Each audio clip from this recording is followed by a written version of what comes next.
I love Really? that. Oh, wow. Very cool. I love it. It's so good. And you've kind of got Featherington colors going on, mixed with a little bit of Bridgerton blue. So Yeah, I was good. thinking about that. The outfits, the costumes this season is just top notch. Well, when you were doing it, how fun was it for you to, to forecast season 3 and for the fans to really enjoy it? It was so fun to work on the costumes this year. I think because we're really leaning into romantic comedy tropes this season, it gave us a little bit of license to push the costumes even further than in previous seasons. So we are leaning into a little bit more exaggeration and theatricality. You're going to see more sparkle, a little bit more glitter, more layers in the costumes. So it's a real visual feast. Yeah, so what's the pressure on you guys like that, there's such a huge Poland fan base? Oh, it's lovely. Yeah, it's starting to feel real, like, as of now. Like, it's really starting to come to terms with, like, the scale of it.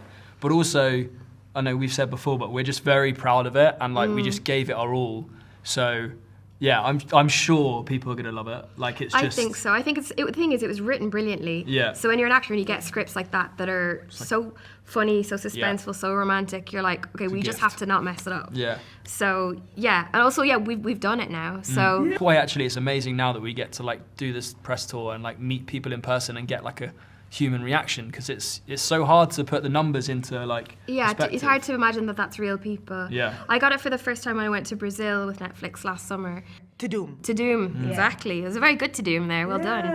In Sao Paulo, and to meet the fans was amazing, and also to be like, thank you so much. Like, you're the reason why this show is what it is. Like, their love and the fact that people rewatch our show so much. We're one of the most rewatched shows on Netflix, which means a lot, because it means it's like people's comfort show, which is a real privilege. It is. I think the romance transcends any culture.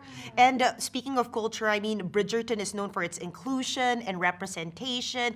And how do you feel as actors? Because, of course, we do know Poland is, they're going to bloom this season, right? And then you were saying last night, like, it's about, even though you had a makeover, you needed that introspection in your character. Totally. Your character to totally bloom. And there are a lot of people who could actually relate to Poland in the books also as well, right? And they're about to watch it on screen. How important is it for you as actors to represent that? It's really, we're very lucky because as I said, we're given brilliant scripts. And I think, the reason a lot of people relate to Pollen is because they're both underdogs and they both, have a lot of growing to do. And so many people can relate to that. So it feels great to be those characters, because I think there's a character in the show for every person. There's a lot of Kate Sharmas out there. There's a lot of Benedict Bridgertons. But it's lovely that this season, if, the wallflowers feel seen by Penn and Colin. Really, I mean, it's such it touches our heart seeing you guys finally from friends to lovers, right? And then, but how is it for you too? Because you were saying you've been friends for 5 years.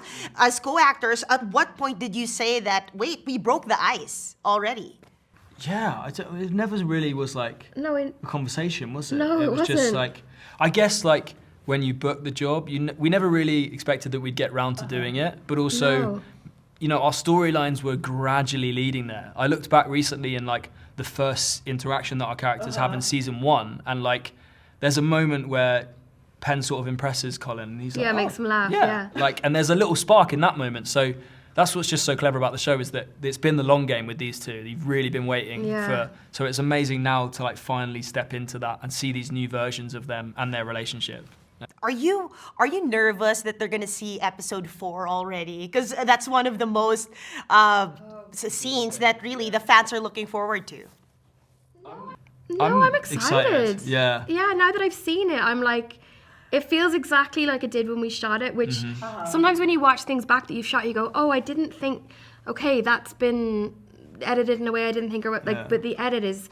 Or you could have done it better? Yeah, no, I don't feel that way, and I always feel that way. But watching the season, I was like, nope, we did what we wanted to do. Yeah. That was perfect. You were saying you extended it. You didn't know that the director... No, we didn't. It was a complete honest mistake, but because an intimacy coordinator doesn't say, like, kiss for 3 seconds, move your hand, and you're not fully given free rein, but we know there's certain things we needed to do and whatever. But the carriage was much more of a soundproof box than we had realized. and we didn't hear the director shouting cut, so it just Yeah. kept going. And then eventually I was like, I'm just gonna stop and like finish the scene. And then Yeah. director was like, what were you doing? We were like, what do you mean? Yeah. He was like, because shouting. Apparently he was like, stop! Yeah. Everyone was watching the monitor, just like, what? We had no. Was it awkward after all It was this? hilarious. Yeah, it was hilarious. It was no, it was Because we funny. love Andrew to bits as Yeah, well. he's He was like amazing. laughing about it. He's like, what are you doing? We were like, what? Yeah, it's funny. Oh, I have to wrap, and I just want to thank you for your time and enjoy course. your time here. Thank you Thank so you much. so much.